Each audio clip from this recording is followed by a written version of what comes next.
before lecture chat, everybody. Good morning. I was very enthusiastic and borderline cheerful when I wrote this talk because I found it really interesting. But I'm really tired today, so hopefully I can deliver this talk in the intention that I wrote it with. So I'll be talking about, is it the 5th chapter, Chris? I don't know what, it's nourishing ourselves with joy and happiness.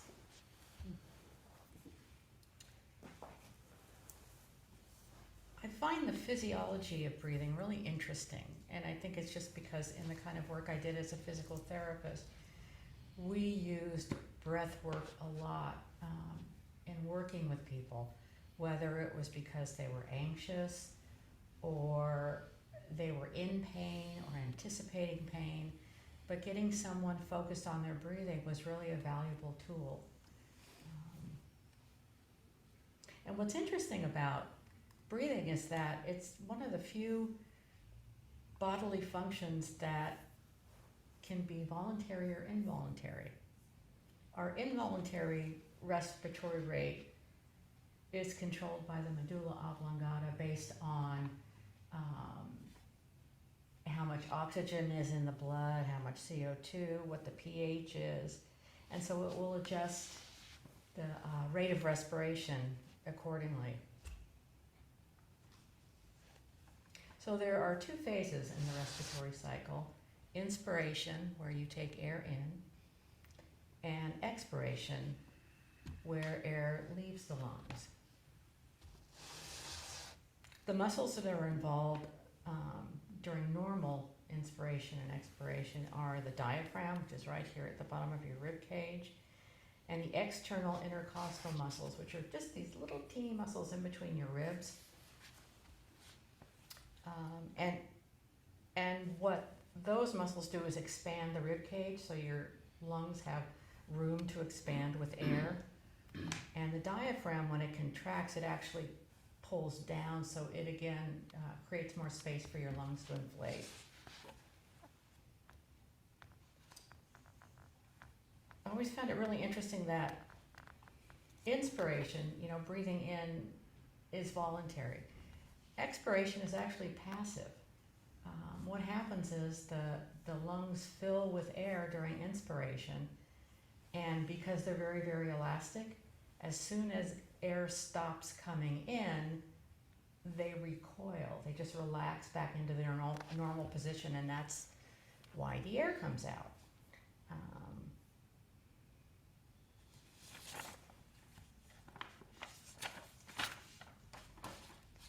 So it's very, very interesting. I recently started lap swimming again, and I'm one of those people that can't coordinate the head thing with the thing and the breathing. So I finally was sufficiently humble enough to get a snorkel. I was really embarrassed about it because not that many people use snorkels during lap swimming. But it's really, really cool because all of the outside sounds are muffled and your breathing is actually amplified. So if you want to focus on your breathing, I would suggest you get a snorkel and go lap swimming. It's really very, very meditative. My brother gave me, it's a waterproof headset. It's like an MP3 player, but it's waterproof, so that I can listen. Sometimes I listen to chanting, sometimes Dharma talks, but most of the time just nice upbeat music as I'm swimming.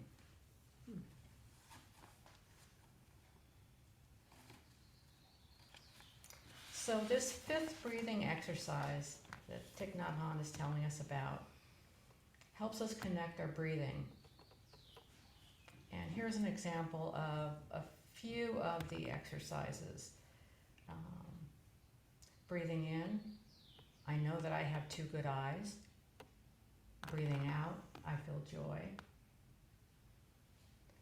Breathing in, I recognize that my liver is in good condition. Breathing out, I feel joy. And this last one is I had never heard before, and I really, really like. Breathing in, I am aware of my Sangha protecting me. Breathing out, I feel joy. So, kind of the purpose of this exercise is to allow us to experience happiness through experiencing our breath. And happiness is most easily experienced when your body and mind are free from anxiety and stress or preoccupations. Something I found really interesting in this chapter is the distinction that Thich Nhat Hanh says, the distinction that Buddha draws between happiness and joy. I always thought of joy as being very grounded and deep and calm, and happiness as being kind of like frivolous and silly, but actually the Buddha saw it as exactly the opposite. The reason being that in joy, he considers joy to be less pure because there's an element of excitement in it. So even though when you look up joy and happiness in the dictionary, which I did, it says they're synonyms, but for the purposes of this talk, they aren't.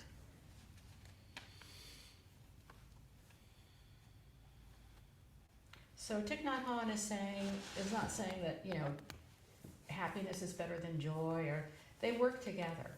And he thinks that the excitement and joy helps engage us, but that as we stay engaged, that sort of transforms into a more stable state of happiness where we're more grounded.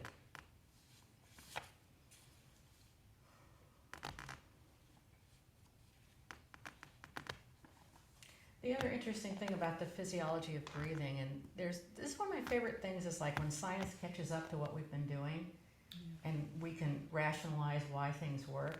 There have been a lot of studies done on people in the meditative state. And they found that deep, slow breathing has a direct effect on brain activity through the vagus nerve.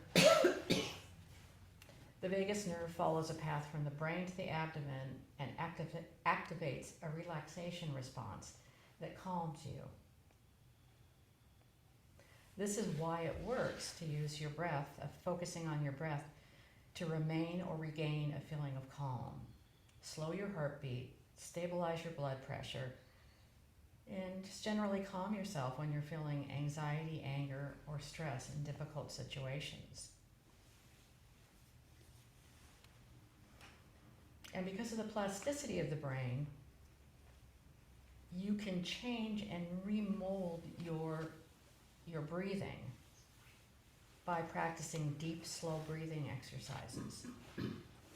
And with regular breath practice, you can train your mind to better handle stress and avoid the worst effects on your body and mind. I think that's a lot of what happens in Zazen. We find that place, and we usually find it by connecting with our breath. We find that place of stability that we cultivate through practice.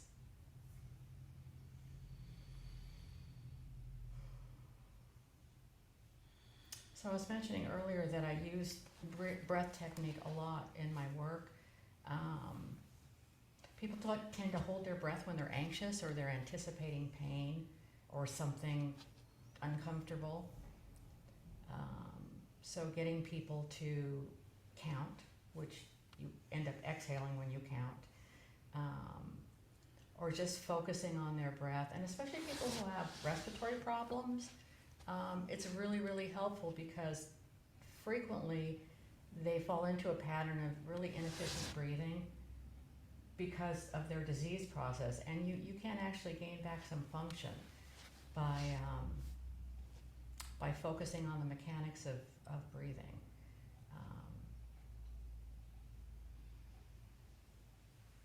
And I'm telling you that now, but then I'm going to tell you later to forget all that and just observe how you actually breathe.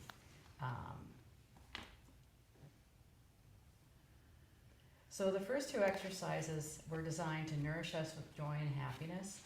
The Buddha teaches us to look deeply at pleasant, unpleasant, and neutral feelings. Through the practice of Zazen, we learn to see what is painful and what is miraculous. So-called neutral feelings can be transformed into pleasant ones that are healthy and long-lasting. Happiness itself is nourishing to us. And it's not something that we need to look for outside of ourselves. It's something that we already have.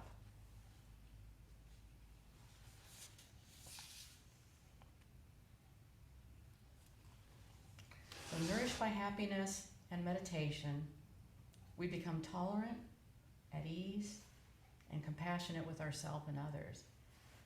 And we have the peace and equanimity to face the many hardships in life with patience and perseverance. And in my first introduction to Zazen, actually, this is sort of funny. I was in my late 20s maybe, and it was my birthday, and 3 different people gave me the Miracle of Mindfulness by Thich, Nhat, which is all about like focusing on your breathing. So this must mean something. And so I started out counting my breath, and I still go back to that when I need to. I find it really helpful. I have a little more trouble during Hanh.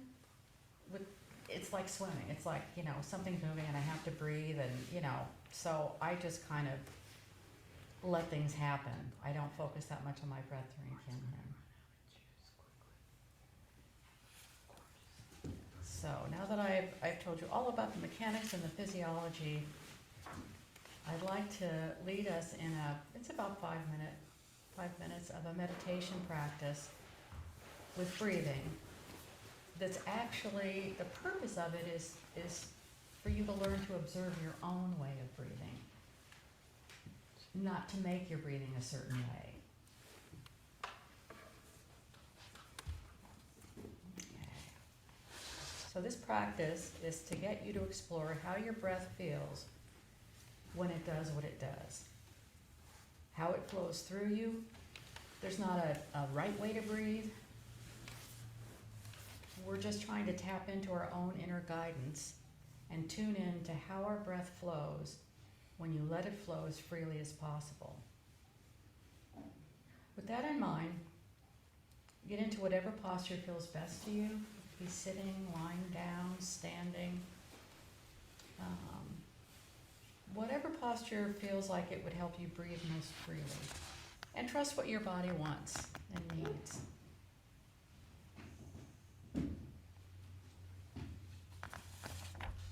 When you're ready, close your eyes and begin to turn your awareness inward.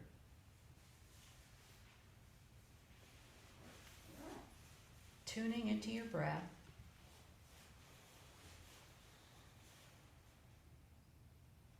Getting curious as you explore what it does, how it flows, how it feels.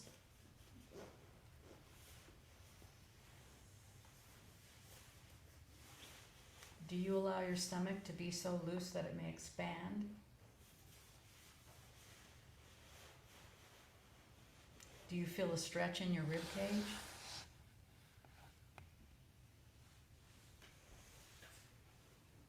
And when you exhale, do you notice a sense of relief, of warmth, of contraction?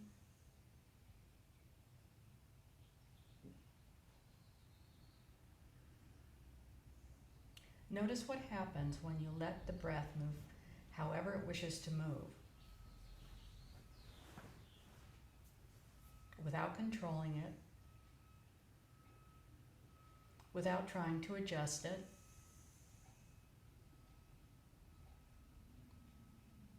But instead just being completely in harmony with what it wants.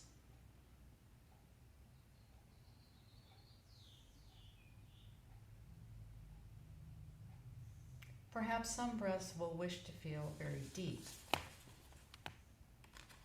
and rich.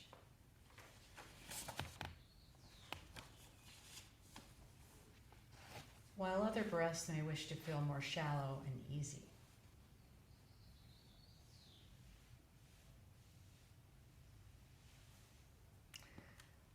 Let them flow however they wish to flow.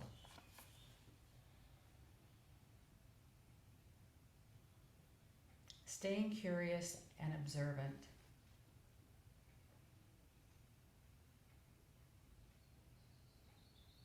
As you watch and allow, all throughout the course of this practice, you just become an observer.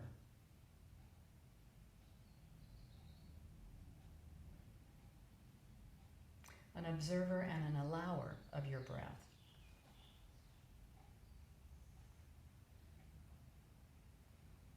Just letting your breath be whatever it wants to be.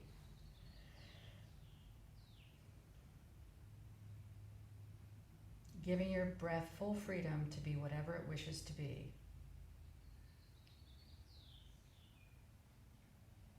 Enjoy the liberation it brings.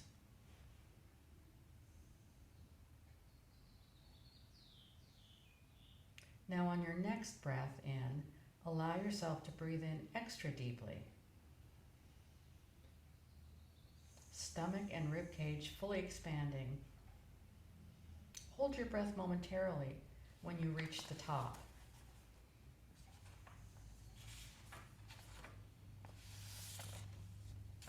Sigh, and at the bottom of that breath, return to whatever pace feels good to you. As you feel thankful to yourself for doing this. Thankful to your breath for its nourishment.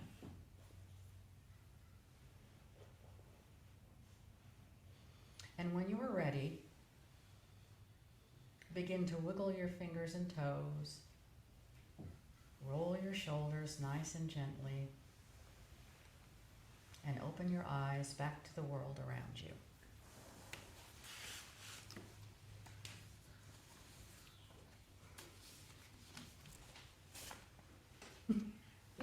Open your eyes, Chris.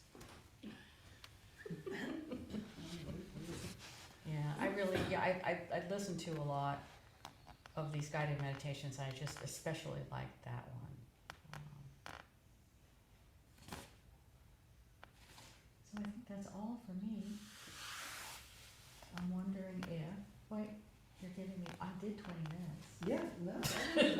We have this thing, got to do 20 minutes. I'm thinking that perhaps in small groups we could just talk about what that experience was like. I know that I've noticed since we've been studying this, there's certain times that I hold my breath and I don't even realize I'm doing it if I'm anxious or really concentrating on something. So I think that's a good jumping off place, or, you know, whatever you want to talk about. And Gretchen will divide you up. Groups of